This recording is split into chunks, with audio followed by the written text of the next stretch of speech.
Hello, and welcome to the Penny Lane podcast with a guest who truly needs no introduction. It's Rhodesa. I know that you guys have been waiting for this episode for so long, and I promise you it does not disappoint. This one's a banger. The stock market is hotter than ever right now, and traders are taking advantage. But what does that mean for the people who still haven't started trading? The market can be a little intimidating at first, but you don't have to be alone in the learning experience. We at the Pennies Going in Raw podcast are here to help you. I'm Dan, and with my co-host Hugh Henney, we make the stock market a fun but informative experience for our listeners. We offer knowledge for all levels of traders, from beginners to those who do it full time. On PGIR, we discuss up-to-date news about the stock market and interview other traders who all started out just like us and made it big. You'll hear from Hugh and other multi-millionaire traders, founders and CEOs of companies, FinTwit superstars, and even professional athletes. Have you ever thought about investing your hard-earned cash but don't know where to start? Do you have money just sitting in your savings account collecting dust? We were all there once too. Listen to Pennies Going in Raw on the iHeartRadio app, on Apple Podcasts, or wherever you get your podcasts. All right, Rhodesa, hi. Welcome to the Penny Lane podcast. How are you? I'm very well. How are you? I'm doing good. We're recording this on a Friday afternoon after the first full trading week in January. How was your week? Good start to the week. Excited to start the new year. You know, everyone's P&L's reset, so it's a fresh start for everyone. Did you make any resolutions? No, I don't really like making resolutions all too much. I think that what's more important is to try to develop a habit, which is everyone's goal for a resolution, but it doesn't need to necessarily start on January, you know? Yeah. Well, I definitely, I guess, have goals for this year that I want to accomplish. So to do that, you know, you obviously need to set some kind of, smaller goal to achieve one larger goal. And my main one for trading this year is to really take advantage of how time is on my side. And what I mean by that is, one thing I've noticed from trading for 3 years now is that if you're just disciplined and patient, those no-brainer A-plus setups will come in front of you. And that really ties into like what Zach Morris had always preached, which was, letting the play come to you. Mm-hmm. And that really resonates with me lately because I did notice that, quality over quantity is definitely a goal I want to aim for this year. And in doing that, that just requires a lot more patience and discipline. And you'll see a lot of things go by. You're like, I could have took that with less size, or I had a good hunch on this one, or, stuff like that. But being able to let trades go in front of you and just stick to sizing in on a select few is really my goal for this year. How are you doing with the goal?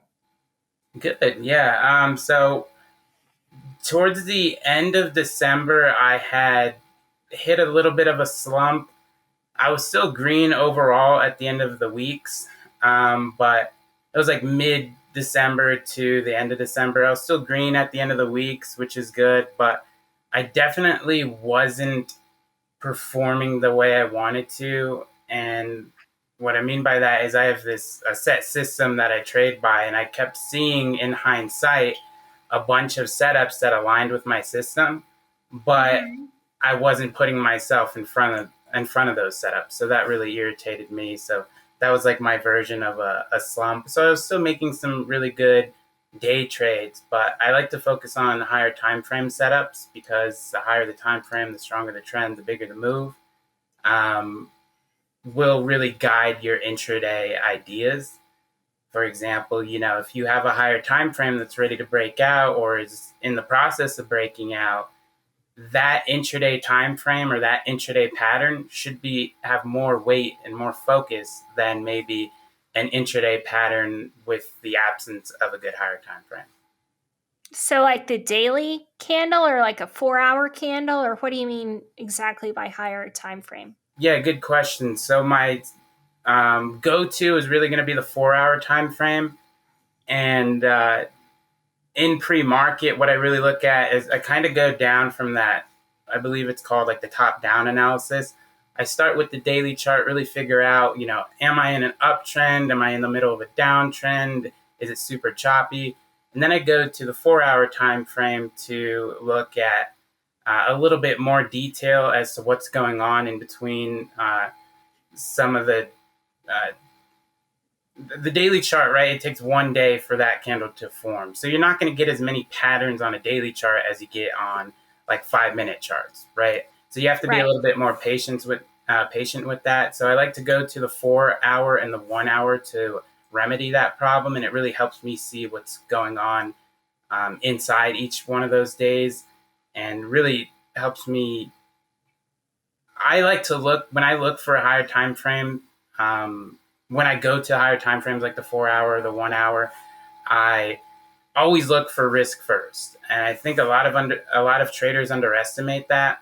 When you start to look at risk first and really adapting your eyes to always, like when you see a chart, ask what's the risk. That's eventually going to lead you to the proper setups. So it all comes down to context, right? Because you could look at a bunch of charts, be like, oh, this is my risk. But that doesn't necessarily mean every low risk trade is going to be a high probability of success, right? So that's when Yeah. you need to think about, like, what's the personality of this ticker, or what is the actual pattern thesis that's being traded with this ticker. You know, you can't just look at a chart and be like, okay, this is a support level. That's my risk. That doesn't necessarily do anything. I highly stress that a bunch of new traders do look always at low risk setups, and in that process of trading a bunch of low risk, they're probably going to trade a lot. They're going to have a lot of red trades, right? But they're not going to get into a situation where they have massive red trades, right? So it's going to help them stay in the game longer, because that's really the whole idea that new traders need to focus on is, how do I stay in the game long enough for me to start to learn how to do it the right way? Because no matter how much knowledge you have, no matter what your teachers are, no matter this or that, as a new trader or a trader who lacks consistency, you know, your whole game is to stay in the game and to learn while staying in the game. So that's why I stress, always put risk first, because again, if you're probably going to lose either way in the start, or while you're trying to figure out your strategy. So might as well do it with a bunch of small losses instead of big loss, big loss, big loss, and then your account's done. You know what I mean? Yep. I do. And that's a I huge do thing. know what you mean. Yeah, that's a huge thing too that I've noticed myself, and I've noticed I helped other people see as well, is when you know your risk, and you know, like, exactly your risk, like, okay, this is how much money I'm going to lose, and you come to acceptance of that number before every trade, it makes trading, I wouldn't say more fun, but definitely less stressful, because that's a huge thing. I think when I first started trading was that fear, or that questioning of, is this trade going to work out? If it doesn't, is it just going to be another loss to my record? And when you know your risk going into a trade, and you know that you're not going to bag hold a trade or have a very big loss on the trade, that really helps your mentality more so than I think people realize. Because, I've been in those situations, like I said, where you have a trade and it ends up being a very big red trade, or you're bag holding it. But when you know your risk is always going to be this or always going to be that, it kind of helps your mentality a lot more than, like I said, what people think it does for you. Because you're no longer fearing your next trade, like, oh, it's going to be another red trade, right? You're just like, okay, it's a red trade, but it's a well-managed red trade. So when you do that, when learning, or even as an advanced trader, um, you're set, right? You can stay in the game long. You are becoming good at risk management in the process, and it's really great for you in the long run. I guess that's what singles and doubles mean specifically with his defense before offense rule, which is his first rule. Yeah, singles Seems and to doubles. line I up. love you guys' interviews with him.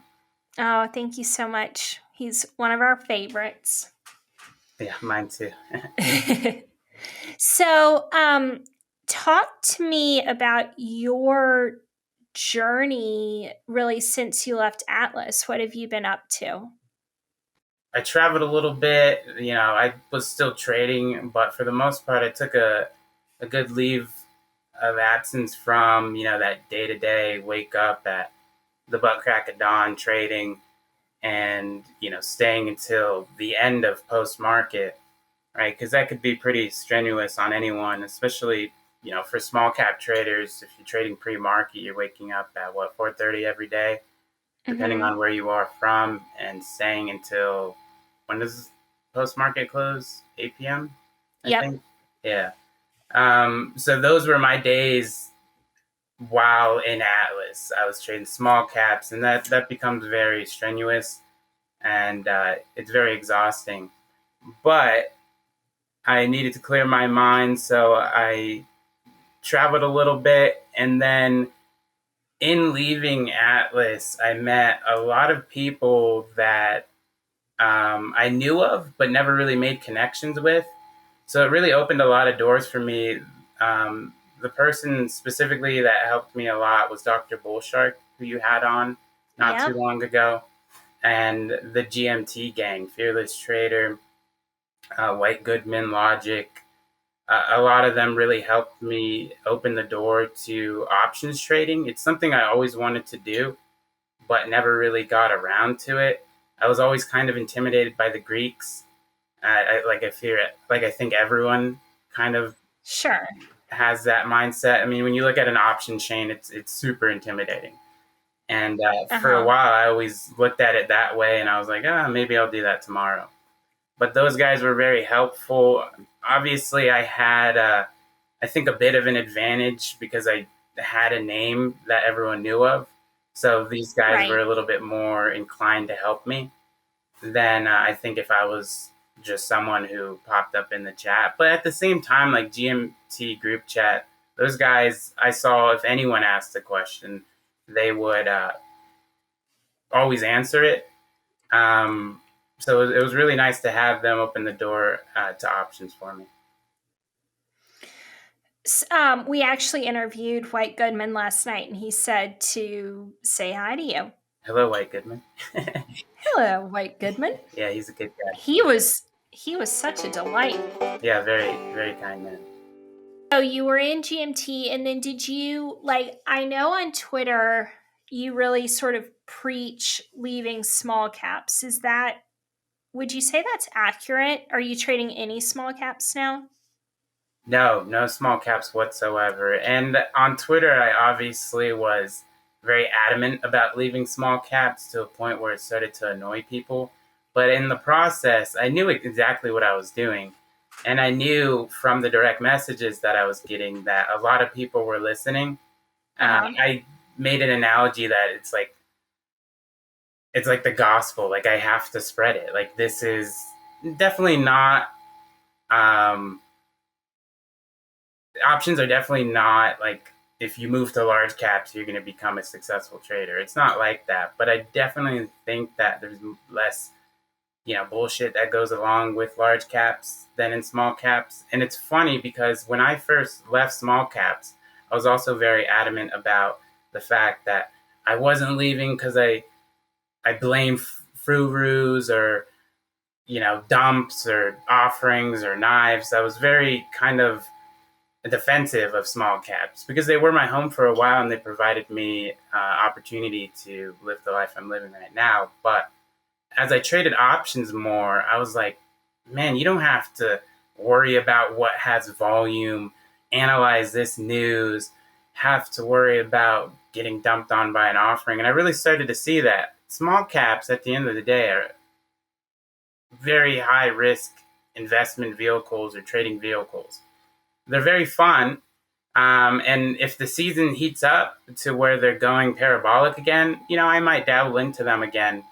But you know, for the most part, I think everyone should actually, if you're a new trader, if you're coming from small caps, if you're currently trading small caps and aren't having too much success with them, I think you should come to large caps. Uh, Professor Palmer, Kerry Palmer, and the Skunk Gang, he had posted a tweet. I wish I had it in front of me right now. It would be a good reference to what I'm about to say. But he was stressing how he thinks a lot of small cap traders should actually, or a lot of traders, whether new or inconsistent with small caps, should start with large cap options because one, they're affordable, right? You don't have to trade the common stock for a large cap. Options Mm-hmm. give you the ability to make them affordable. And then two, the technicals on them are highly respected, more so than small caps.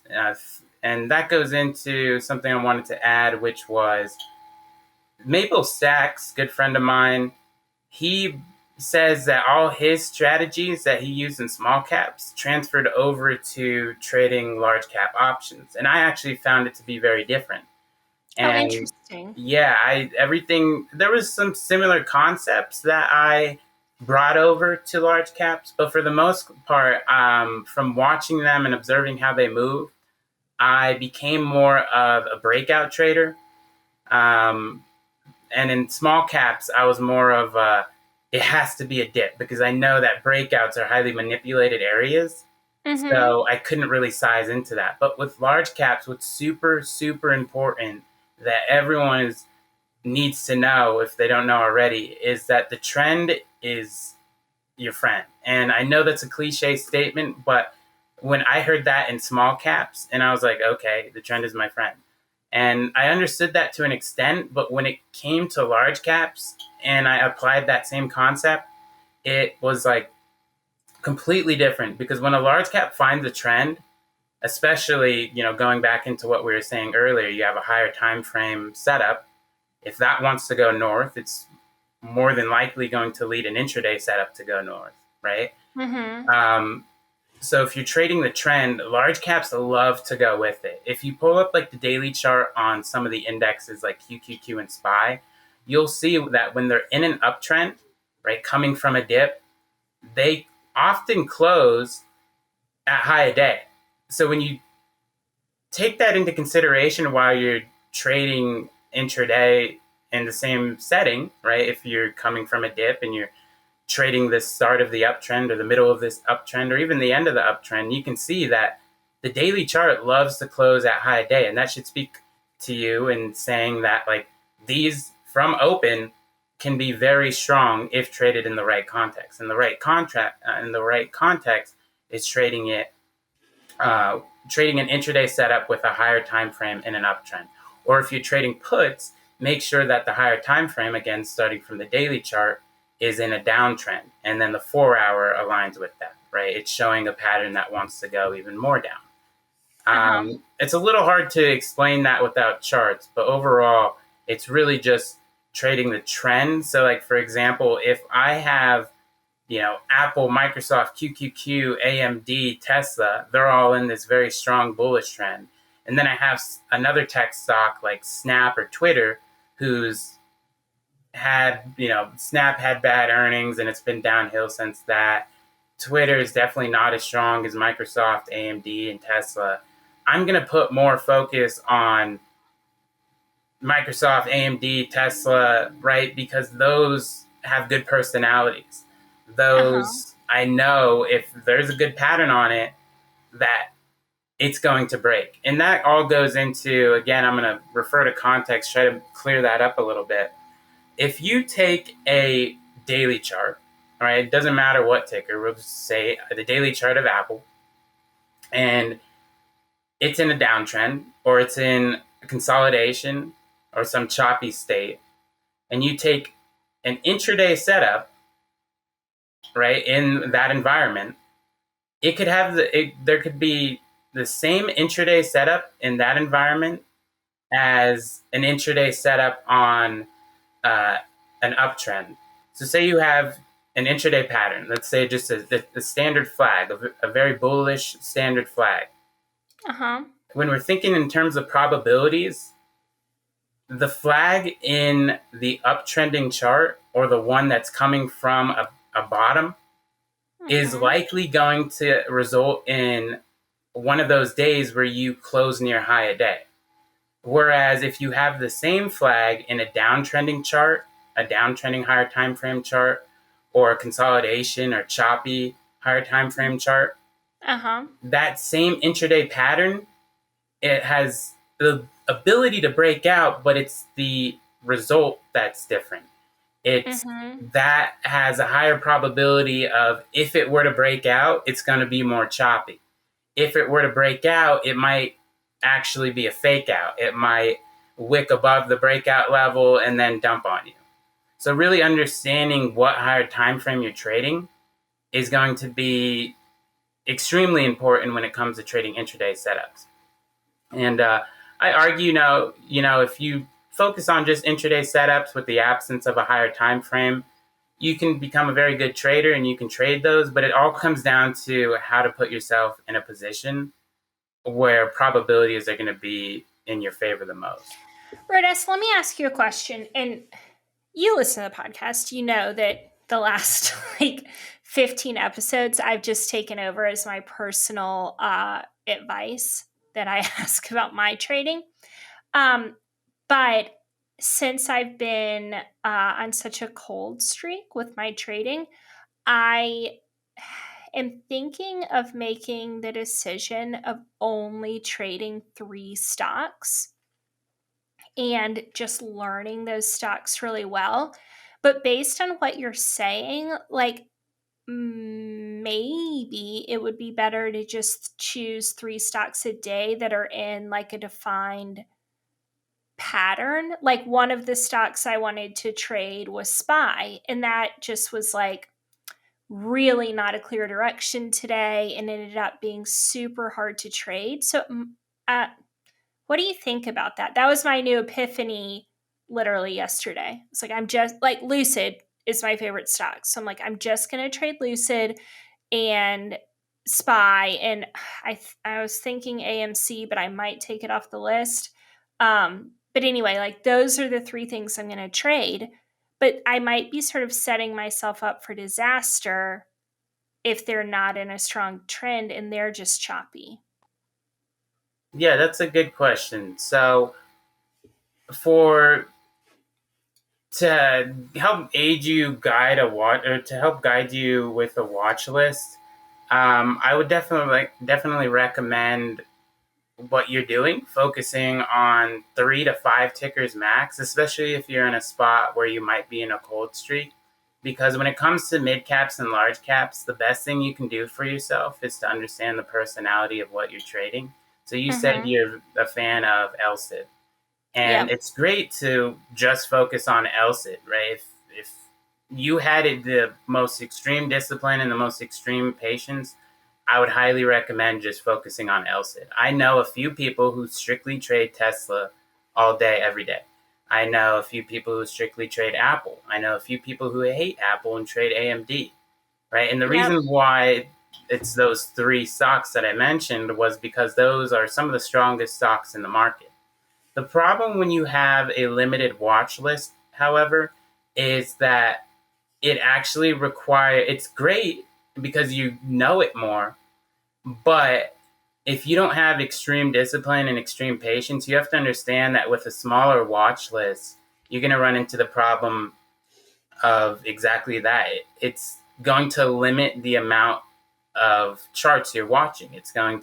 So if LSID has a bad day or a choppy day, um, then you might not place a trade. And if all 3 of those have a bad day, then you might not place a call option, a put option, right? It's going to require you to wait longer. And in theory, that sounds fairly simple, right? Okay, just wait for it to have a better day. But when it comes to opening the brokerage up every single morning and actually looking for a trade and actually sitting there all day and realizing, oh my God, there's no trade, maybe I should just take something, that's typically what your mind will go to. It Right. might force you into trading things that actually aren't good setups. It's just you think it's a good setup because you've waited so long, right? Right. I've definitely ran into that problem. In addition, I know you've talked about previously, sometimes closing Discord during the day. And I wanted to actually speak on that a little bit because as a competitive person, I have that same problem. I walk into the day every single day.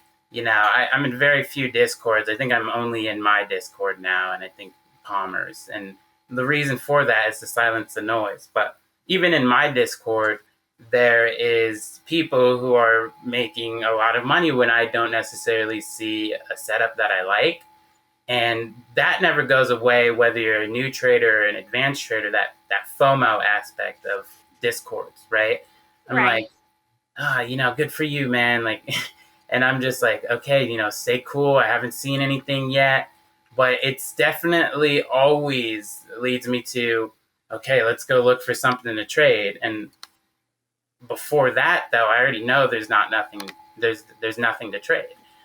So I just wanted to speak on that. Like I go through what you go through. It just becomes a matter of being, patient, being disciplined, and kind of just tuning that out. Say, happy for you, good job, but wait until you see something that you like. That's why it's so important for new traders or traders who are inconsistent to find what I learned from Incredible Bob, which he stressed one time was focus on one setup, right? And master that one setup and then move on to another setup.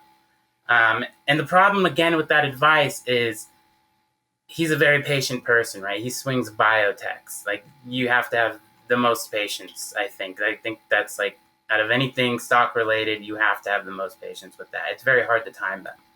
But it gets down to that watch list thing that we were talking about. If you're trading a limited watch list or a limited set of strategies, right? Just one strategy, it's going to require extreme patience. And that's not the easiest thing for a new trader.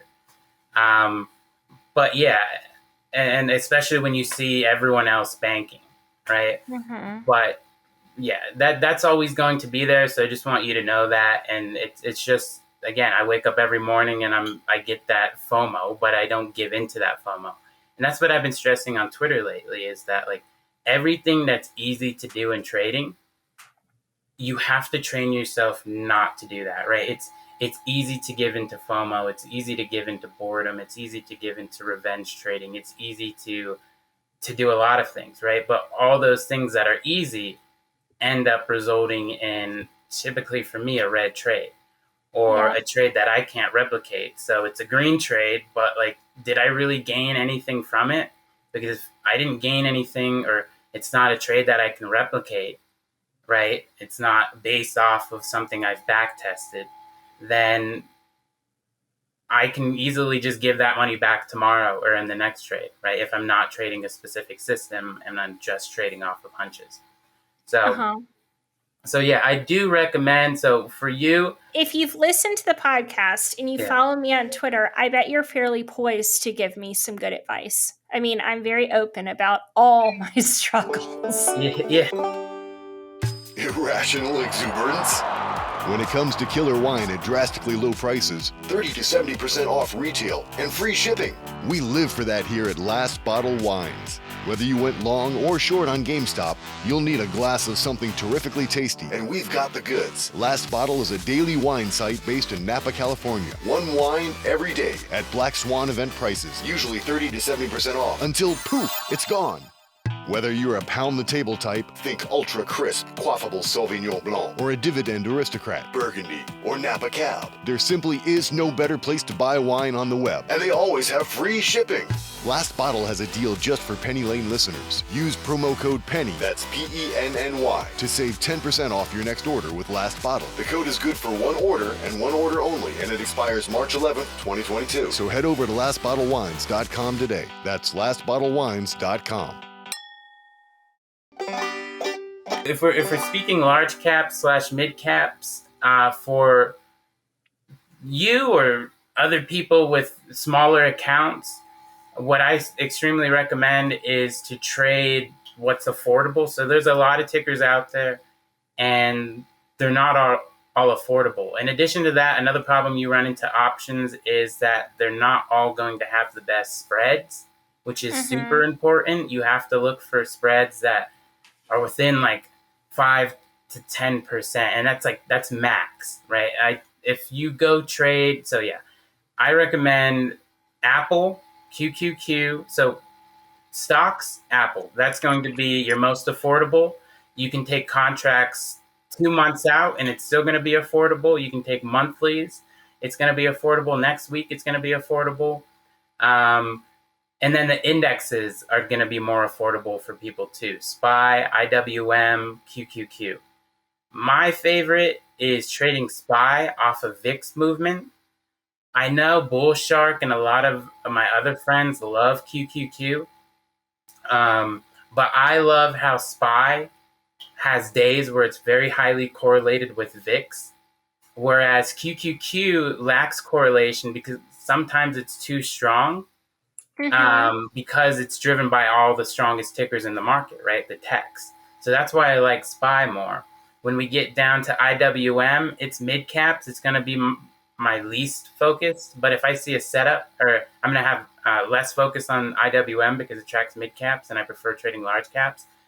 But if I see a setup on IWM, I'm going to trade IWM. I don't directly trade VIX due to its spread. So if I'm trading puts based off of VIX movements, it's going to be on SPY. Or if I'm going long on VIX, or like, so if VIX goes up, that's shorting SPY, right? If VIX goes down, then I'm longing SPY. So I really like to trade SPY based off of VIX movements because some days they're super highly correlated. But if someone listens to this, I do want to warn that there are days where VIX is not correlated with SPY. So just keep that in mind. So you have to wait, I think, around 5, 10, 15 minutes to understand whether or not price action is highly correlated with SPY and VIX, or if it's not. And if it's not, then what I'll do is some days VIX might have correlation with Apple, actually, believe it or not. So I'll be like, okay, I can maybe trade Apple off of VIX. But for the most part, if it's not correlated with anything, I'm just going to trade the patterns that I see and just be aware of the key levels that I have on VIX. But yeah, make sure that you are trading stocks that are affordable. One thing that I made, I guess if we go back into the New Year's resolution thing, is that I'm not going to be trading 0 days. I honestly, for new traders or traders that are lacking consistency, the rule of thumb from a lot of veterans are if you trade weekly options, do not trade them past Wednesday. I remember hearing Ripster say that if you trade weekly options, don't trade them past Tuesday. And I actually align with that a little bit more if I were to advise someone, don't trade them past Tuesday, because it just gets to a point where you could be doing everything right, but the weekly contracts are going to be so volatile that you're going to be down sometimes 10, 15% when you shouldn't. I mean, you should be because you're trading weeklies, but it's like, that's not good risk management anymore, right? If you're trading weeklies, you have to understand that you should be accepting a higher risk because the potential reward is going to be higher. So you can't keep that risk in what I typically like as my risk is around 10 to 15%. That's max. That doesn't mean every trade I take, I'm going to go to 15%. I think I average about 7 to 8% of losses. And that's strictly due to the fact that I choose contracts that allow me to do that. And I think a lot of new traders that I see fail to take that into consideration. They look at these option contracts and they're like, oh, these ones I can afford because they're weekly. But they don't understand that with that cheaper price comes the price of volatility, right? So it's not all, sunshine and rainbows with weeklies. And the main thing for me is to be able to stay in a position with size. So when I'm trading weeklies that are past Wednesday, I can't size in as much because, again, you have to understand that data is going to kick in and you're going to have to accept more risk because that's just the way the option's moving, even though the underlying isn't even doing anything, right? And sometimes IV is mixed into that and you can be down like 20% and the underlying didn't even do anything. And that could be very frustrating, especially when you're trying to trade with size. So I just definitely don't recommend doing that. I want Twitter and traders to see that trading monthlies for day trades or trading bi-weeklies should be the norm. I know you have traders on Twitter, flexing these 200%, 1,000% gains over and over. But the reality is, like, I can't post that, but what I can post is a P&L that's larger because I'm trading something that's less volatile. I can stay in the move. I'm comfortable in the move. That's a huge thing for me, right? Being able to be comfortable in the move. When I'm trading weeklies past Wednesday, I'm no longer comfortable in the move. I have to size down. And if I'm sizing down, then, with weeklies, you get a higher percent yield, right? So that could, trading lower size on them could remedy, not trading them with big size because you get such a large yield. But for me, I'd rather just put more size into something and trade based off of percentage, or trade my risk based off of percentage, and then just trade like my P&L almost for the upside, or just trade the chart, right? Because that's one thing traders have to realize when you are taking something that's further out, whether it's a bi-weekly or a monthly, it's obviously not going to yield the same percent change on the contract if it goes in your favor, because it's less risk, which means it's less reward. But I think a lot of people underestimate bi-weeklies and monthlies as like, oh, they're not going to give me this 100% or this 200%, but they're still going to move like very nice. They're still going to move 20, 30, 40, 50, 70%, 60, 70%, Mm-hmm. If you can get, 5 20%ers on something that's not a weekly, that's going to be a hell of a lot better than, trying to trade weeklies. Maybe you get 100% and then the other 4 are like a 20% loss, maybe a 30%, or, it's just super volatile. I don't think that's how people should learn how to trade. Rhodesa, you made me get out my notepad. I never do that. I always like to be right in the moment. And then about halfway through the rant, I was like, shit, I got to write this down. So, but yeah, and then that's the that. thing. That's the thing too. So Apple and the indexes, IWM, QQQ, SPY, are going to be what's affordable. And that's where it becomes problematic for traders with smaller accounts or who are just looking for something that's more affordable so they don't have to size higher, right? You might not be used to trading something that one option costs $900 or something like that, right? Mm-hmm. So that's where it becomes problematic too, because outside of Apple and the indexes, you do have some that are fairly cheaper, but those are going to be like, even AMD, like next week contracts aren't always going to be the most affordable. And I bring up AMD because it's one of my favorite tech stocks to trade. I think over 80% of my trades are probably on AMD. And that, by saying that, I just have to keep in mind the audience, right? Some of them can't trade bi-weeklies on AMD. And that's where you get into the problem of, okay, this is a disadvantage. And for those people who maybe can't trade with that size or don't have the account to trade with that size, because you can't trade one of the best stocks on the market. And if you do, then you're going to have to trade weeklies, which I just said I highly advise against doing past Tuesday. And then again, if you can't trade AMD, then that's off your watch list, right? So that goes back into that limited watch list. It's really just an uphill battle for those people with smaller accounts, right? Because they don't have the advantages that people with larger accounts have. And it's unfair, but there's what I've been saying, ways to remedy that problem, and that's to trade the ones that are affordable, that have affordable selections for contracts that are further out or that expire later.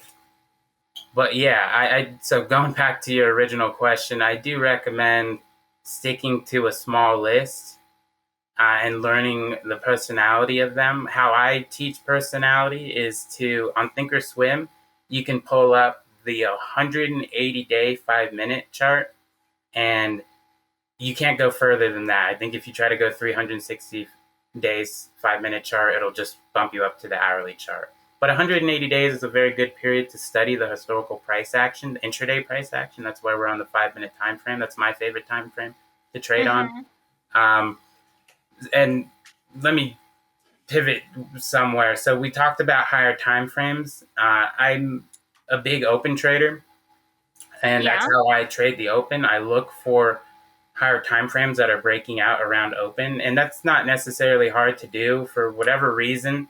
I think it's probably because there's less price action in after hours, right? Trading the open based off of breakouts or like pattern breakouts or level breakouts, it works because they always align with the open. Sometimes they'll align in the middle of the day, but rarely often is that the case. Typically, they're aligned with higher time frame or intraday or breakouts will align with the open. And to take into account the volatility for the open, even if it's a day trade, I'll go and trade monthly contracts because again, the main goal for me is to stay in the position. And I know if I'm trading the open, if I can get the higher time frame correct, then all I need to do is get an entry that and choose contracts that allow me to stay in that trade.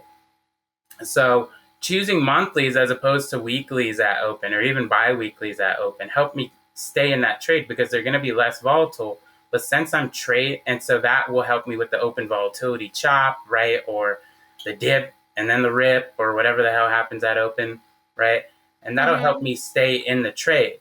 Whereas if I were to take a weekly at open and I just have one wrong entry, I could end up 20% down, 30% down, and then it just goes up. And the original thesis was correct, but I can't trade it because I chose a contract that doesn't allow me to factor in my risk or to factor in open volatility, right? And when trading those higher time frame breakouts, you really have to have trust that they're going to work. And that trust is hard to develop. It's easier said than done. For me, it's consistently seeing that they do work and that if I choose a monthly contract, I have a good, and if I just trust that chart, I can stay in the trade.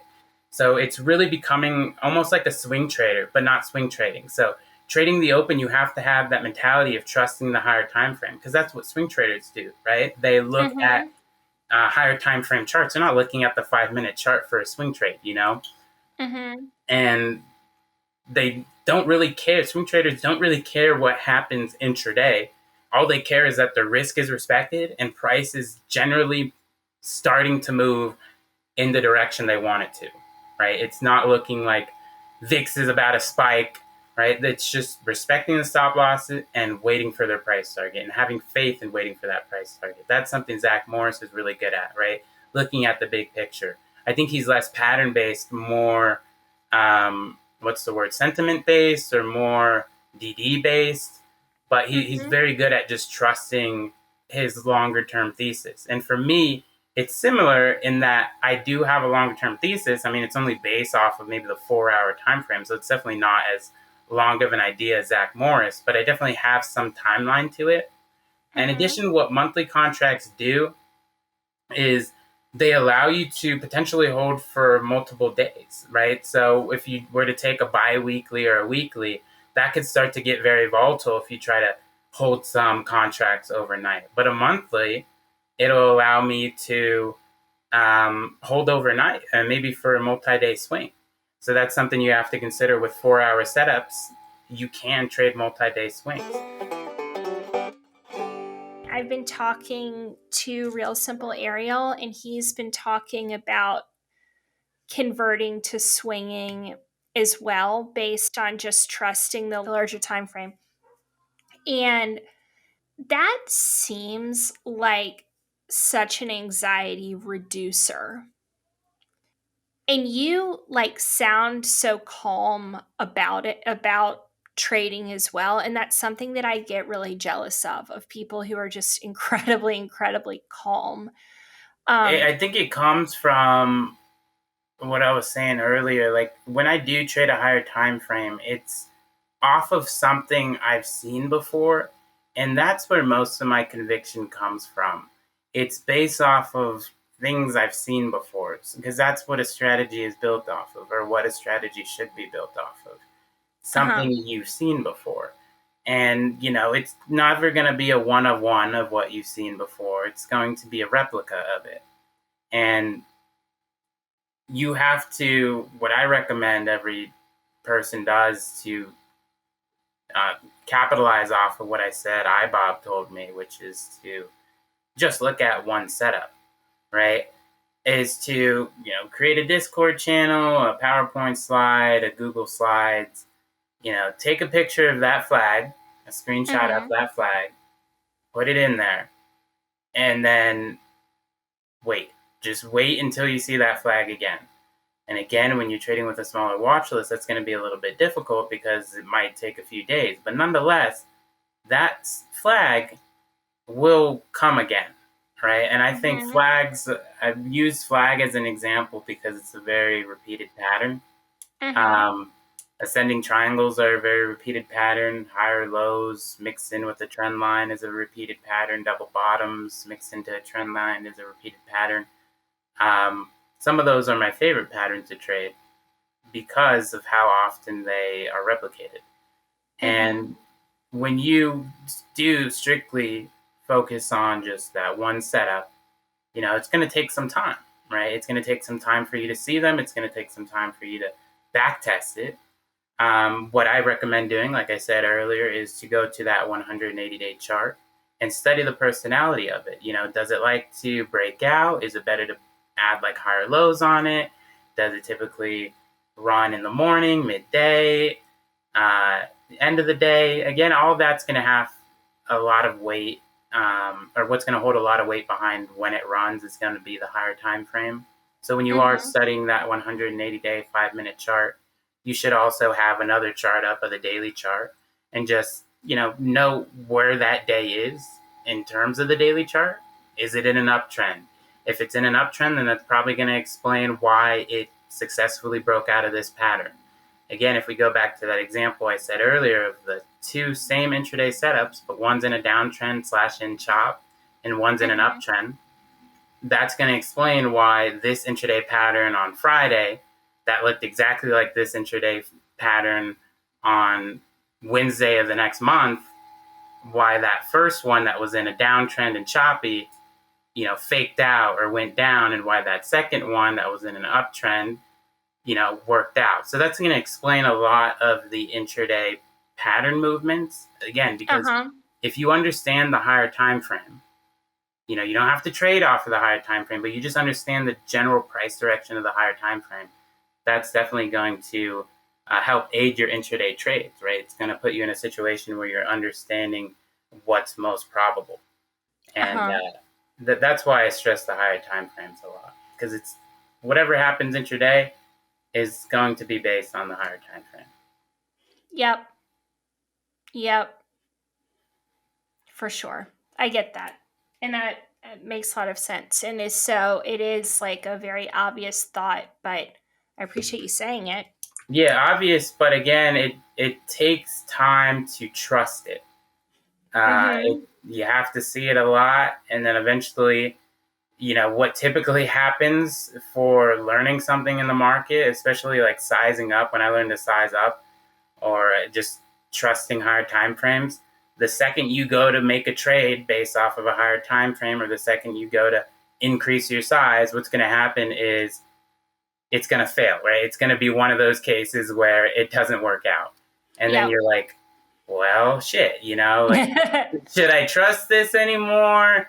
Was it a misanalysis, right? And then it's going to get you to a situation where you probably start to overthink. And that's the one thing you always have to be aware of, like, is just start to look at things. Trading is definitely not black and white, but you have to start to see things a little black and white. Like, okay, this failed. Let me figure out why. And don't overthink it. Don't be like, oh, should I keep going with this strategy? The answer is yes, you should keep going with the strategy. It just might have been a dud, right? Because not everything's 100%. And then you go into your next trade and you try it again. And it could fail again, right? It could be misanalysis. And that's really why understanding the root cause to your problems is super important. Is it misanalysis or what's going on, right? Like, how could I have made that better? And I see that on Twitter a lot, that a lot of people will have, in my opinion, a wrong thesis for the trade they made, but they're very excited about the trade they made. And when I Oh, see it, I try to interesting. direct message them, and tell them, whether it's in Twitter or in my Discord, I try to tell them, like, hey man, like, I'm super happy for your trade, but I believe this is the real reason why it worked out. And the reason why I think my reason is better than yours is because I'm able to replicate it, right? I've seen this before.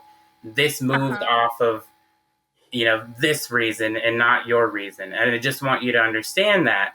So you understand that, your thesis worked because of this, not because of what you thought. And that's what I really try to teach other people, is the real reasons why moves happen and not maybe their reason. At the end of the day, if you can replicate it again, then that's great. But I think too many people out there, they're analyzing their trade after the fact, but they're not giving the right reason as to why it didn't work. And I think that's why some people end up in a period of time where they're choppy in their P&L, right? Because they are working hard. They're just not working, and I say this with respect, smart, right? Sure. Yeah. Yeah. Yeah. My favorite large cap stocks would be AMD, Apple, Tesla, NVDA, but NVDA follows AMD for the most part. So AMD is going to be ahead of NVDA in my book. If I go to trade one, it's going to be AMD, because typically AMD moves NVDA, right? NVDA lags it a little bit. There'll be some days where NVDA might be the leader, but I'm just like, okay, it's just one of those rare days. Okay. Gosh. All right. So as you're talking, Yeah. I just made a watch list just of your stocks, and just everything was so down today. Yeah, and that's actually brings up something I wanted to pivot into as well. So, a member in my Discord, JMac, very, very good trader, has a lot of potential. He helped me with watch lists. So typically, in my mind, and this was causing a lot of bias, and this is something I noticed this week, so it's a good time to bring it up.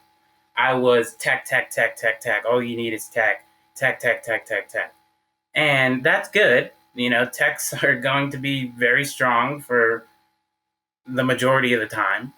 But for the past 2 weeks or so, I've had really good trades on tech. So I don't want to bash tech or say that it's been choppy. I truly believe it really hasn't been that choppy. It's just maybe you need a little bit more patience with them than when they're in their massive uptrends, right? So I love tech, definitely not shifting away from tech, but he helped me see that other things were strong. And what I mean by that was, again, for me, it was just tech, all the big tech names, SQ, FinTech as well, PYPL, the ones I've mentioned already mainly. Those were all my watch lists, but he showed me stocks under DIA, right? And I kept noticing that on days when techs were weak, the stocks under the DIA index were super strong. And I'm like, yo, where are you getting these from? Like, I've never even traded these before. And he was also focused on understanding other sectors, like financial sectors have been really hot lately. And the main reason why is because banks, right? A main reason why is because a lot of them just came from higher time frame breakouts, right? So when you have watch lists, multiple watch lists of different sectors, if you constantly monitor them, and what I mean by that isn't extensive, let me go look at every 1 minute candle, let me go look at every 5 minute candle. No, what I mean by that is if you just take a peek at their daily charts or their 4-hour charts, just once every night, right? So you got, for me, I have 4 watch lists. I have tech stocks, I have tech and fintech, I have the tickers under the DIA, the Dow Jones, and then I have travel and mid caps. And Okay. prior to this week, I only looked at techs. I looked at mid caps too, but they were all part of the same watch list, so it was really unorganized.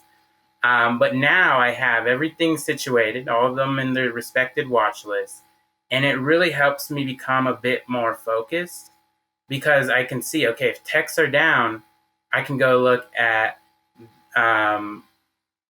financial stocks. I can go look at travel stocks because when techs are down, one of those two are typically going to be up, at least in the current market right now, right? Mhm. And again, that's explained by the higher time frames. They're all breaking out. They've been breaking out the past, I think, week or two.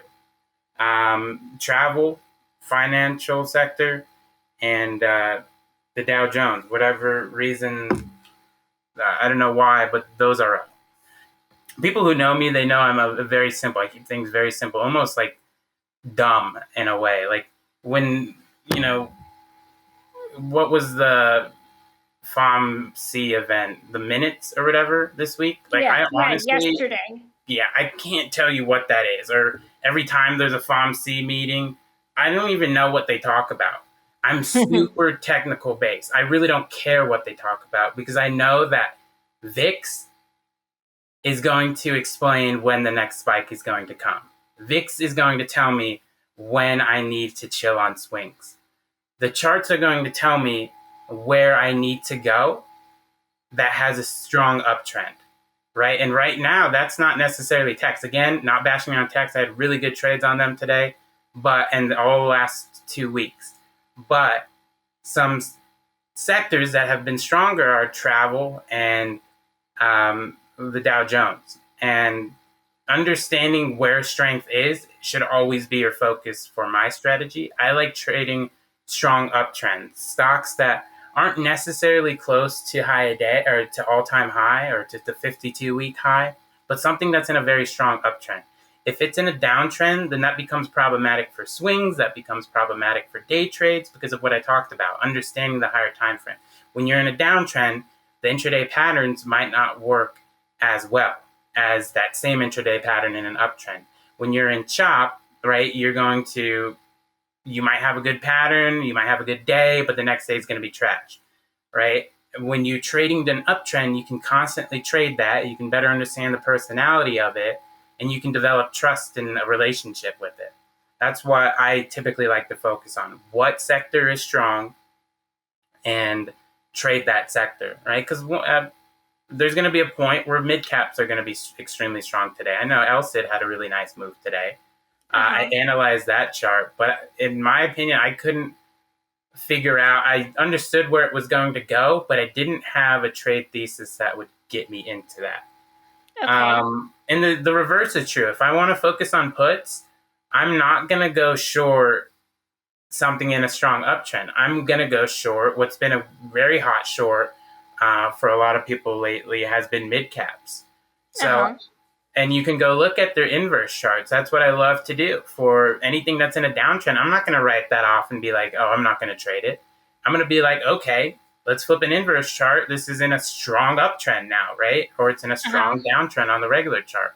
So there's ways to take advantage of it, and as opposed to just seeing it as like, these are shit right now. I'll just wait until they're an uptrend. You want to take advantage of whatever trend it's in, and that's super important. And another huge thing, so organizing your watch list by sector and understanding which stock in that sector is your favorite is super important, or which stock has the best higher time frame at the moment is super important. Another thing that I talked about with the mentorship this week was the importance of having a very clean workspace. So I know, again, you've talked about this in some of your previous podcasts or on Twitter with, closing Twitter. So I had someone speak to me on how, they're working a full-time job. They have a bunch of these charts up. They have Flow up. They have Discord up. They have Twitter up. And that's too much noise, especially if you're a competitive person like myself, where it's easy for you to get FOMO, right? And for me, I I'm in very little Discords. For a while, I was like collecting them, and I was like, I'm never in here. Let me leave it. And it was no disrespect to that room or anything, but I was just like there's good resources in there, but I'm probably never gonna read it. Like I have my system, so eventually you gotta let go of those. Have like the one you're in every day, and just focus on that. I honestly, like, unless you're really trying to study and follow one person, which is what I did when I first started. Um, when I first started to learn technicals, back then, this was in the Atlas days of like sub 5K people or sub 10K. I don't know how many was in the room, but it was a very low amount of people. Um, so that's how I developed a relationship with some of the top guys in there. But it was just right place, right time. They were actually responding to DMs and people asking them questions in chat. Right now, it's a little too big. They still respond to people. I'm not in Atlas. I'm just going from when I left. But it was very hard to develop relationships with some of the higher ups because they just get too many messages. But anyways, when I first entered Atlas, they always posted ideas, but they never really posted technicals. So what I was forced to do at the end of the day or during the day was, okay, figure out someone who I aligned with as a day trader, and then just mimic them. I did not take their trades, but just be like, okay, Shark Trader said, look at, worth watching this one or entry at this one here. So I'd go pull up the chart, and he wouldn't post a chart. A lot of people nowadays post a chart. That's why when I was in Atlas, I was huge on technicals because I knew that there was a bunch of new traders out there that weren't seeing what I was seeing. So I wanted to be that person that I needed for myself when I started trading. And so again, Shark Trader wouldn't really post charts. Like if I asked him a question, he'd talk about it, but he literally wouldn't like screenshot anything. And not bashing him by any means. I love Shark Trader. He taught me everything technical. But he wouldn't post his charts. He'd just be like, worth watching. And I'd have to go back, whether at the end of the day or watching it live, and really figure out why he was saying worth watching at this point. And then I would just Google, common patterns. And I'd be like, oh, that's a descending wedge, or that had low risk. And do it that way. And so unless you're using Discord or Twitter for that purpose, I really don't think you should have it up. I don't think you should be like, oh, Mystic Mac or oh, hey, Tommy, not Groovy Mac, Mystic Mac. Mystic Mac, and no, hey, Tommy. You have it. Yeah. I don't think that you should be like, oh, I want to make sure he's in this position or something like that, right? Because those are two very good traders. And I don't think it should be used like that. I think like as a confirmation thing. I think during the day, unless you're doing what I said, you should just close them out. You don't need them. You should be one with the chart. You should know what you want to look for, and that goes into finding that one strategy, adding to it as you get more comfortable with that, adding another one, figuring out a few other things to add to a basket, and to make a system. But I definitely think that you should be one with your brokerage account or your charting platform, and just listen to music, maybe have Netflix on the side, YouTube on the side, and just wait. And then you'll realize that trading without Twitter, without Discord, is very boring. It's very mechanical. It's very routine based. The green trades, when you are patient enough to wait for them, they make it worthwhile. But in all actuality, there's I think a very common misconception that the people who are posting behind their Discord username and avatar, you think they're all hype all the time or always doing something, but really it's just sitting there waiting every single day, just being very mechanical, very routine. So I think a lot of people need to know that it really is just boring. It really is just patience pays, and it does, but it's very hard to be patient. And that goes into what I said earlier about like everything that's easy to do in trading, you have to train yourself to go against that, right? It's very easy to not sit and wait. So you have to train yourself to just sit and wait, right? But it is very boring at the end of the day. You'll see your favorite trader come out when they finally get their good trade and post a really good trade, and you might think they're having like a blast. And by that point, they probably are. But prior to that trade, it was a lot of waiting, just as everyone does. But I just don't think that that's really highlighted all too often. So I definitely wanted to stress that, me, anyone else who's successful at it, it's just sitting there waiting. So I know a lot of people like being in a group chat, a voice chat, and that's cool and all. It really helped pass the time. But I started to notice when I was doing that in GMT, that's like pure FOMO. Like it's Yeah, worse than a chat. Like sure. you're hearing all these guys bang, and you're like, let me just tap my finger and sit a little bit more. Yeah. So I do know that they're educational, but I also want to stress to everyone that like there's also the downsides to it that I think people need to realize. I actually I have been listening to Carrie Palmer a lot in the morning, and I know he takes a lot of trades, but something about his like voice and cadence and attitude like Yes. almost puts me to sleep. It's just like he's like talking to the skunk, and then he's like, "Oh, missed that one," or he's like, "Oh, a little green on that one," or what. And I'm just like, "Oh, dude, this you've got this figured out." Like he's never emotional. He's just I I I just want to put a plug out there. If you like listening on voice, he's a good person to listen to, in my opinion. Yeah, I really enjoyed you guys' interview with him. Wasn't it so good? Yeah, very good interview, and like you said, his voice is very soothing. Yep, Yeah, yep, but going into that, he stressed really that like I liked his background. It's very admirable, inspirational. Uh, and I like how he stressed that if you have a red day, it means you have and that's like what's really taking a lot of your attention from enjoying your day.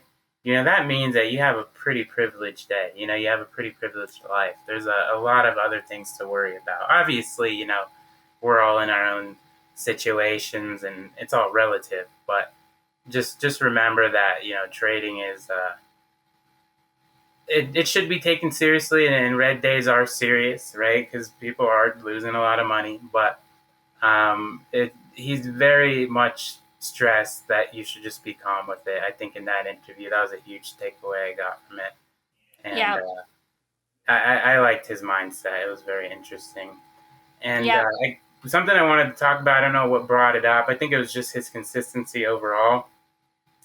Made me think of consistency.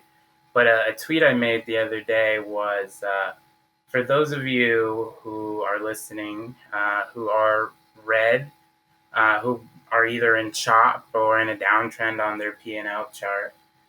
For everyone, there is a finish line. For everyone, it's very different though in terms of when that finish line is met. And I always like to refer to like a classroom environment, right? You have your students who excel, who maybe move on to the next class, the advanced placement class, the accelerated class. And you have your students who don't even need to study for the test and ace it. Those kids always annoyed me because I just got out of college, so I know a few of them. But, you have, well, congratulations. yeah, thank you. It's kind of weird, you build up this from kindergarten, that school, go to college, and then graduation's there. It's just one day, a couple hours for the graduation, and it's just like it's just done. Now you're done. It was very a surreal feeling. It definitely makes you want to step back in life and like just enjoy like the process before everything. I think some people are sometimes too goal focused, which is really good, right? But it sometimes takes away from enjoying the moment sometimes, because it just like I'm done with college. It's just crazy to me. But anyways, back to what I was saying. If you're chopping your P&L and you're downtrend in your P&L, you know, and comparing it to the classroom environment, there are some students who need extra help, right? there are some students who sometimes, unfortunately, don't make it. And that's the reality of trading that I hate to bring up. I know you're in a situation where your P&L is in a downtrend, so I don't want you to think I'm speaking directly to you. I'm just speaking in general. So I do want to clear that up. But unfortunately, the reality is that some traders will not make it. No matter how hard they work, no matter how much effort they put into it, for whatever reason, they won't, right? And because not everyone can make it. And that's why I think it's super important to really figure out like the root causes, like I was saying, to maybe a technical pattern, right? Because some people are looking at it the wrong way, or to figure out, like some people's situations aren't in a downtrend. Like some of them they're trigger shy, or some of them they're great at analyzing the stock, but they don't take the trades they analyze. I know a lot of people who are like that, right? For sure. And really understanding the root cause to the problem. And I think a lot of people, including myself, because I know this, I've been through everything. A lot of people assume the root cause is something, but they're not digging deep. Like a huge one that I like to go over with a lot of people is the trigger shy one. And often that I found from talking to a lot of people, through the way I figured out how to get through a trigger shy moment in my trading career, was really like understanding that the root cause kind of goes down to how they were raised. Like, for example, my trigger shy stage occurred very early on in my trading career, almost like at the beginning. And I was thinking about all the reasons why I can't just click the button, right? I was analyzing all these charts and doing them very well, but I couldn't click the button. And I figured out that it had a lot to do with me and growing up and who my, I guess, financial mentor was growing up. And that was my grandma for me. She was huge on saving. She was probably the best saver in my family. And I always admired that because she always had a lot of money to do the thing she loved. She always traveled. She traveled more than anyone. And it's because she saved so much. She was very frugal. Like she made good money, but she was very frugal. And she taught me how to be frugal. Like I'll look at a $35 shirt and I'll be like, yo, that's way too expensive.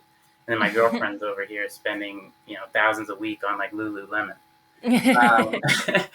But, figuring that out, I think, was better than just being like, I don't know why I'm trigger shy. Like a lot of people, I don't think can get to that reason. And I think it has to deal with like, who they were and how they were raised. And I was talking to someone about like understanding that and applying that to other things, like understanding why there's prominent figures on Twitter.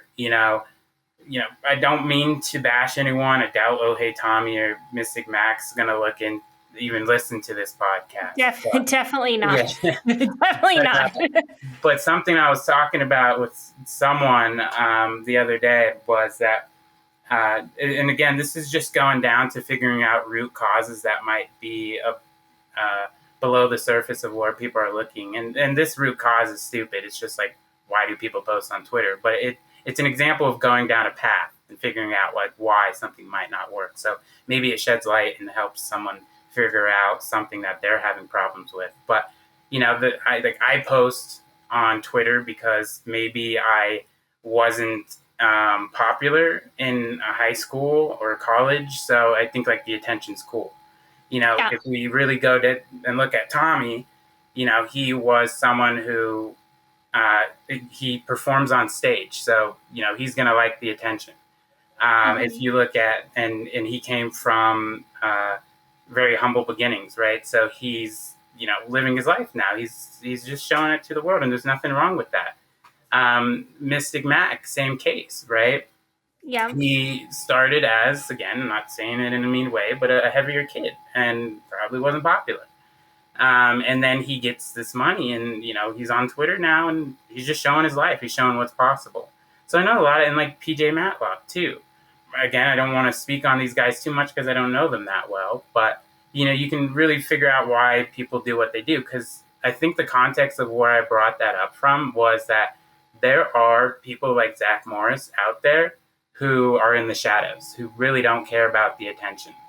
And I know a few of those people, and I understand their background, and I'm like, oh, okay, that's why you're not one of these guys on Twitter, Yeah. But another reason why I wanted to bring that up is because, there's so much hate that goes on Twitter. I like to troll. I admit I like to troll. I go too far into it, for sure. Sometimes at the end of the day, I walk away from the screen, and I don't let it bother me. I don't think you should let anyone bother you on social media like that, because it's nothing at the end of the day. We don't know any of these people, and the people that I do get in like Twitter beef with is at the end of the Twitter beef, or at the end of the debate we're having, unfortunately it always turns into Twitter beef. I was in debate in high school, and it's amazing. No one can debate anymore. It's just like, you're an idiot, right? Block, right? You just can't do that on Twitter. So that's where I realized that it's just fun to troll.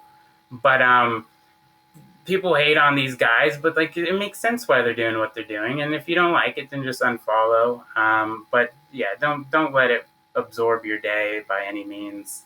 There's a block button for a reason. I don't know where I was getting in with that, but going down to the root cause of problems, I think, is where we started with that. I think people need to dive into, and that's something I tweet a lot, like who they are. Like, for example, me, I loved the idea of meeting Brady and understanding his strategy of swing scalping, right? He's showed me an entirely different version of swing trading, right? I used to think it was more like Zach Morris, but Brady's very active with it. He'll have an entry and he'll have a price target, but he'll like sell on pops. He'll sell when it spikes. And again, this is more small cap, right? But because he knows that like they spike a lot, they move a lot, and then they'll come back down and he can reload it. And then he'll do that again, and then he'll reload it. So in the time it takes for price to go from his core entries to his price target, he's in and out a lot. Again, holding a core entry. But I admired that, and I tried. I really tried to learn it. But I realized that my personality type didn't fit with it. I realized that who I was someone who felt more comfort getting in low and just trusting the thesis to play out. So that meant that I had to go through my stages of trying to mimic Brady a little bit. Again, taking my own trades, but trying to swing scalp, sell on this pop. But I realized that I was like, is this the peak? Should I sell right now? And then I was like, the higher low, is this going to go lower?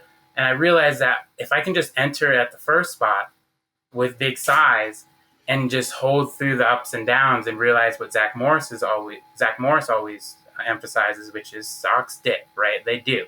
A lot of people freak out when they do.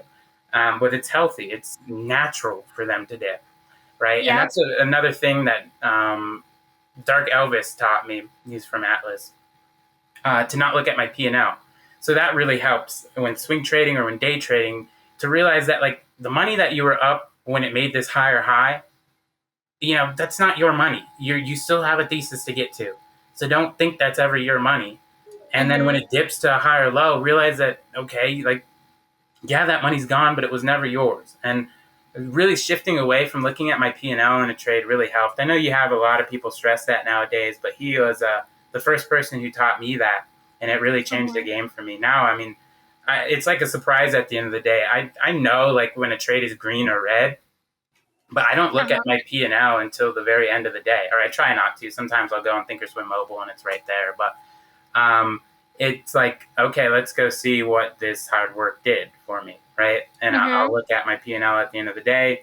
And typically, at the end of the day, after every trade, if you're going to be green or red.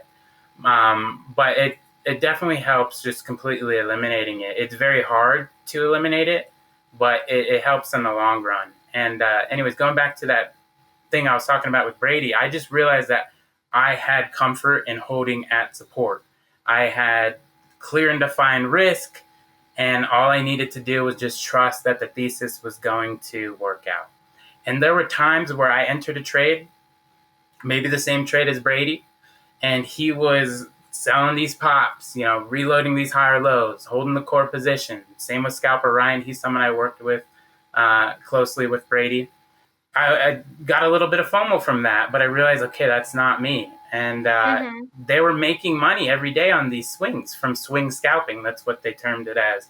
And I wasn't, right? And there were some trades that did not go to my price target and the thesis didn't work out. And they were green on that trade and I wasn't.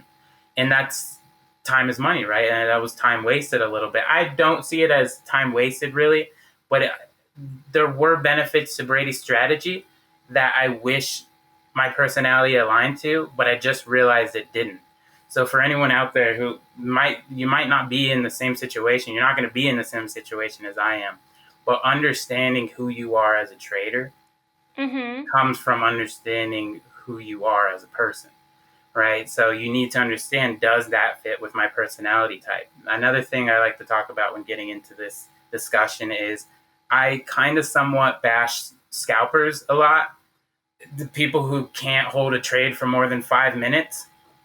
But that's not necessarily the right thing to do because there are millionaire scalpers. When it comes down to it, if you put enough size behind a position, it doesn't matter how far that position goes, how big picture you look, how small picture you look, you can still get out green, right? And that's the wonderful thing about the market. Every single trade is based off of someone's thesis, and not everyone's thesis is the same. Again, some people love trading channels, some people love scalping, some people like big picture ideas like myself. All that makes up the market, right? So it's a beautiful thing. Something when I first started trading, I didn't really appreciate. I was like, if you don't trade my strategy, you're an idiot, right? Because I'm being very consistent right now. But I quickly, not quickly, I feel like I stayed in that stage for a little while when I was on my high horse for a little bit. But I definitely admire it now. It's awesome to see other people's perspectives and how that makes up the market. Millions of people make up the market. But just understand that, like, you might have someone you look up to who bashes this or doesn't trade this strategy. And you need to figure out if that person you look up to and want to mimic their trading style is actually fit for you, right? Because again, I admired Brady. He did it successfully, but I quickly came to realize that that just wasn't me. And again, I tried it. I didn't just like see it the first time. And I just was like, this isn't for me. Like I had to go down the long path of trying it for a few months and maybe a few weeks, a few months. And that seems like something that's counterintuitive, but I couldn't get to my answer without doing that. And someone asked me a little while ago, what is one, it wasn't one piece of advice I'd give to my younger self. It was more along the lines of like what's one thing you would change that was a part of like your journey to where you are now? And I said nothing. I think every single path I had to go through got me to where I am today. Some of it, again, is unfortunately the long way. And there was just no short way. Everyone wants to find some shortcut, but sometimes you need to go and explore some strategies, some ideas, some indicators. Maybe you're looking at flow. Maybe you're looking at trade ideas. The trade ideas is something I bash a lot, but I needed to go down, buy trade ideas, figure out how it worked, and to realize that it wasn't for me. And that was, again, not a bank breaker. It was $800. Again, I said it was my worst financial decision of 2021. But, I needed to do that in order to realize that it wasn't for me, because it's an entirely different form of trading. You're trading based off of understanding scanners and relative volume and actual volume amounts and this and that. And in addition to that, you often had to adjust your volume knob for the seasons. And that just wasn't for me. I was a very technical based trader. Again, understanding fundamentals isn't for me, but there was a time when I went through the fundamental path. There was a time I went through learning indicators. There was a time I went through going through DD. And, without every single, long way, or every path I went down to, I don't think I would be where I am today. So I think a lot of people underestimate that like shit does take time. Again, for some people, if you go to that classroom environment analogy, it takes more time than others, right? We might all be in the same classroom, but we all come from different backgrounds. So that's super important when it comes down to never comparing yourself. Something I've mentioned on Twitter again, sorry, I keep referencing my tweets, but was, you can have two traders who've been trading for 2 years. One of them is a 20-year-old who has very little homework and can stare at the screens all day and who can study all night. Another person is a 40-year-old with 2 kids, a full-time job, and a wife. They're not going to have as much ability to view the screens and to put in as much work. They can work very hard, but at the end of the day, their hours at the end of the year cannot amount to the same amount of hours as the 20-year-old. So when we're looking in terms of timelines, you have to realize that just because this person made this amount in this amount of time doesn't mean you're in the same boat as them. Maybe if you had the same past, the same childhood, the same supportive system, the same family members, the same this, if you're an exact replica of them, maybe, just maybe, you could trade the same way they did. But if there's just one thing that's off, you can't compare yourself, right? So that's, again, goes into needing to understand your personality so you can understand your trading strategy, right? I'm sure you know, because you've seen it, have been posting my P&L every day, which is I enjoy doing because I think it keeps me from just like completely blowing up. And I also think that it's nice to have somebody on Twitter who is not doing as well and being honest about it. I think those things are important. And so much about this podcast is just having a podcast with a voice of someone who doesn't always know the right thing or do, what you need to do to trade well. Or I think that there's a lot of benefits to that. And I think that people hear that. But one thing that makes me feel bad is I was just born someone who was like a people pleaser and I want to make people really happy. And there's so many people who I feel like are invested in me doing well and have taken time to write me long messages of like, you could try this, or you could do this, or I do this and it works for me. And like, I'm so incredibly appreciative to all of that. And I read them all and like open the links and will look. But at the end of the day, I'm also stubborn and there's a lot.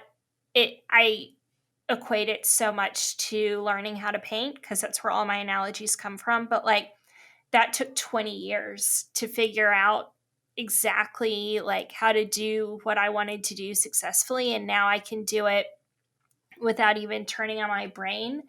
But because it's just like such a flow state that I can tap into immediately. But I've just, I really am feeling like I'm letting people down. And that is making this all kind of harder because I don't think I've given myself the gift of time. And especially being such a public person now with the podcast and stuff, I've just have a lot of pressure on me to be good now. It's also been like, close to 2 years now. So like, it's not that I haven't given I've given myself time. It is time. If I were to like analyze you the same way or in a similar fashion to the way I kind of just did with Tommy and Mystic Mac, right? I would say that a potential root cause that you might have looked into but might not put much focus into could definitely not be, which typically is the case, something technical related, right? Or again, that you said that on Twitter the other day that you had all the greatest teachers helping you, but it comes down to something that's within you. And Yep. just from hearing what I've seen, It could definitely be because of who you are, the people pleaser. My advice would be to open up probably a burner account on Twitter. And, if you want to be on Twitter, go on Twitter that way. I wouldn't use your profile that you're using right now. I would, continue to try to advertise Penny Lane Podcast and do it that way and can keep up with the podcast. But for the most part, I think it would be better for you to not speak on those things. I know a lot of people appreciate your transparency and could resonate with who you are and your transparency. But I think that being that people pleaser personality is probably hindering your potential or slowing down your timeline or making it longer because you have so much external stress, or you're so worried about like pleasing everyone, which is again, it's a great characteristic. It's a great thing. But if we're looking in terms of trading, I definitely think that could be something that might be hindering you a little bit. And by closing out everything and saying, "Hey guys, I'm gonna go on a little hiatus. Hopefully, this method works and I can come back in maybe a month or two and show progress." I know you've taken steps away from Twitter, but to actually do it again, and that's why I said open up the burner account so you can still be interactive on there, but people don't know who you are. You can still comment under posts. People won't know who you are, but doing that could definitely help you. I know you, like I said, I know you've stepped away, but no offense, it does seem like you do always come back in a shorter amount of time. So actually stepping away for, I'd say, 2 months could definitely do a lot of good for you. And again, and the idea of that would be to put yourself in a situation where you're not as worried about other people and pleasing them, and your way of pleasing them is to show them that it is possible to come from someone who's been in a downtrending P&L and to turn things around, right? When you're at a point where you think all hope is lost. And I think that that's a method you haven't tried, and I think it's definitely worth trying, right? Because at some point in time, you're running out of options. And I think I think your root cause is that you're the people pleaser. And if you eliminate that and you just focus on yourself and pleasing yourself and not other people, it could do a lot of good for you. I appreciate that. Yeah, because there's only so many times I can hear that I'm going to be fine. Like, for sure. I'm like, actually, if someone like really loved me and cared about me, they might just be like, why don't you stop? So, anyway, I appreciate the honesty very much.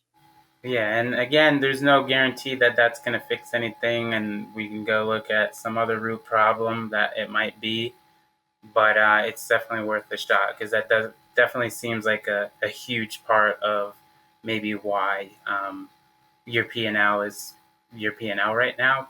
It's just, it's a lot of stress. I've been in situations where I've wanted to please people before. I'm a pretty selfish person, if I'm being pretty honest. So I don't run into that problem. But I've definitely been in a situation where the fear of not only failing myself, but other people is far more tremendous than just failing yourself, And I think that could take some of that weight away. I'm a stubborn and impatient person by nature. So entering the market initially, I truly thought that I was not going to work out. I was like, you need a lot of patience for this. I was like, maybe I can become a scalper. Maybe that's my path. But trading and not only being disciplined with my system, but also being more disciplined in real life, and applying some of my trading strategies or some of my trading principles in a real world scenario. It really helped. Like trading really helped me become, I think, a better person. There's a lot of similarities I think the chart and trading have with life. Like I started to apply some of my trading principles to my real world scenario. For example, one that I've again mentioned in a tweet was looking at things from a risk to reward perspective. So, as someone who's impatient and stubborn by nature, having a girlfriend, that's not really a good mix. So I started to look at some of the situations and some of the fights with my girlfriend, and I'm like, do I really need to get mad at this or like have the last say? Do I really need to, you know, be that person? And 99% of the time with my girlfriend, it's not, right? It's not worth the risk. So applying that and then just being more disciplined. Something I want to get better at is working out. I think a lot of people who do work out say that it's kind of a cheat code for life because you develop discipline in other walks, and that could definitely easily tie into trading.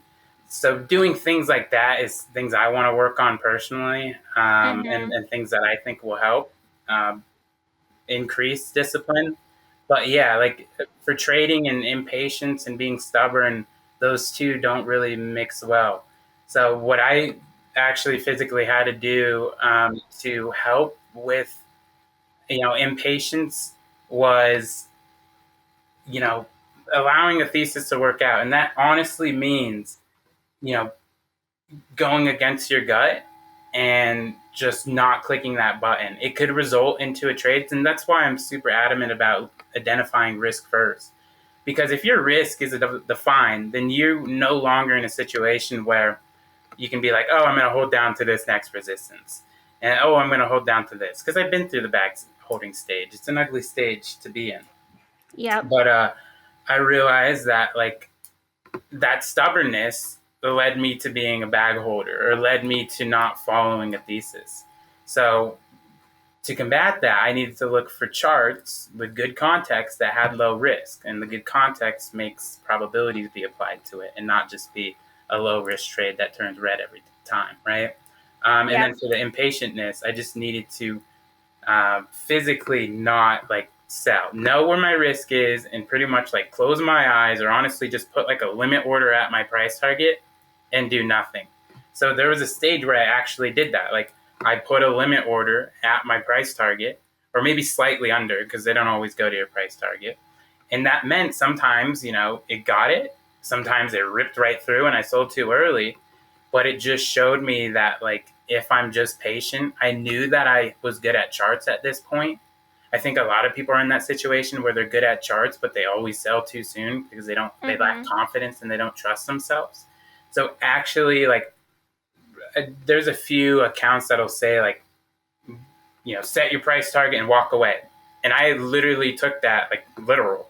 I set my price target and I had my stop loss and it worked because I knew I was good at charts. Again, if you're not good at charts or you're not consistently able to find a pattern that goes up, probably don't do that, right?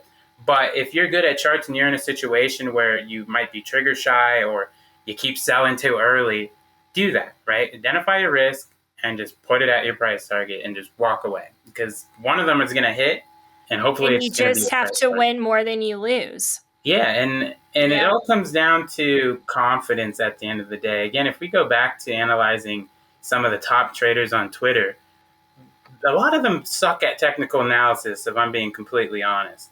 And a lot of newer traders or traders who haven't made it are very great at technical analysis. But the one key important thing that they lack is confidence. Without the confidence, you just can't trust your setup. You can't trust anything, right? So that's going to put you in a situation where you're trigger shy, you're paper handing it, you might analyze the right trades, but you're taking the wrong trades because you're being undisciplined and impatient, right? Confidence is really what I think separates a lot of the great traders from the average. And again, with confidence comes consistency, or with consistency comes confidence. So for people who are trying to build consistency, I recommend for them to honestly like sit and just scout. Like, and I know a lot of people don't want to do that. They want to continue to looking at their big, picture ideas, but like continue to do that, but sell fast, right? Sell at 5%, sell at 10%, sell at 3%. Get in the habit where you're constantly seeing green. And I don't care how much it is. I don't care if you're looking at percentage, like 5%, 10%. I don't care if you're looking at $5, $10, $15, $100, $1,000. I don't care what it is. Lock it in. And that will, in my opinion, help. I've seen it happen. I've heard a lot of people speak on it. If you constantly expose yourself to being green, that's slowly going to develop your confidence a bit and going to be very good for you, as opposed to the trader who's green here, red, green, you know? So just constant. And again, in doing that, you have to understand you're not trading the way you should be trading. You're just trying to develop consistency and show yourself that it's possible to be consistent and green. And then you can go start to hold for bigger picture moves and do what you want to. But you need to somehow develop that confidence. Some people enter the market and they suck, but they're, you know, one of those high school guys who can never be non-confident, right? They're just a confident person. And I think those guys sometimes do very well in the market, I've seen. Not everyone, right? But they're confident, and that separates them. And that's a huge thing that a lot of new traders or inconsistent traders don't have, is confidence, to just trust themselves, to trust what they're trading. And then, sorry, I keep branching off into my own topics, but consistency. Once consistency is found, it's like, I think some people think it's like a moment in time you realize, but it's kind of just happens. Like success kind of just happens. Like, I mean, it's still hard work and stuff, but it's never like, oh, like right now I'm successful, you know? But with consistency, that's a huge competitive advantage, and why I'm branching off into this, because we just got done talking about putting yourself in a situation where you are consistent, just by locking it in, right? Again, you're not looking at the chart the way you should be, but you're just showing that consistency is possible. But once consistency is possible, it's an amazing mindset to have. So I talked about earlier on how when you have a clear and defined risk, it makes trading a lot easier, less fear, less anxiety going into a trade. It's a huge mindset to have that's a competitive advantage. And when you're in a situation where you're, what was I just saying? I just had a brain fart. Consistency? Yeah, consistent. Where you're consistent, you no longer, you look at the game differently. You're like, you know, this one could go. I don't really need it. I know if I just wait, I can find another one.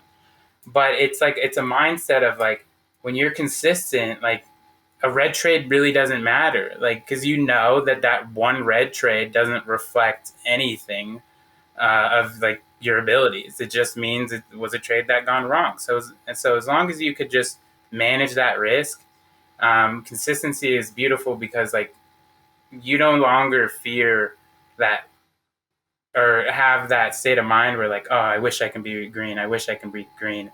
It's kind of like a mindset of like, it's given. So like for traders who might be in a similar situation to you, where that hasn't necessarily been found yet, or it's been found, but it's been taken away. You know, it's just important to always realize that can come back if you turn things around. And when it does come back, you're going to be in an entirely different state of mind than the one you are right now, right? The one you are right now doesn't have that state of mind. So just realize that like things can change, and when they do change, it's better, right? You're not looking at every trade like, is this going to add to my record of another loss, or is this trade going to be green, or am I going to lose a lot, right? So that's super important to just make sure you have in mind that there is brighter and greener pastures, and when you're looking at risk, it definitely changes your mindset as well. Well, Rhodesa, on that note, I need to wrap it up, and I hate it because I've enjoyed this so much. It feels like such a gift that I got to have you for this long. I really appreciate your time and your thoughts and everything you told me about trading and all your insights into me. You're just such a gem, and I really appreciate it. Of course. And with that being said, I apologize for not getting you a link sooner, but my new mentorship starts on the 17th. So I'll send you a link. Oh, shit. Yeah, I'll send you a link, and hopefully we can get you Again, no guarantees, but hopefully you'll be able to see more vividly the ideas that I was talking about earlier and through the mentorship. So man, I would hopefully we can get freaking you on the right track. love that. You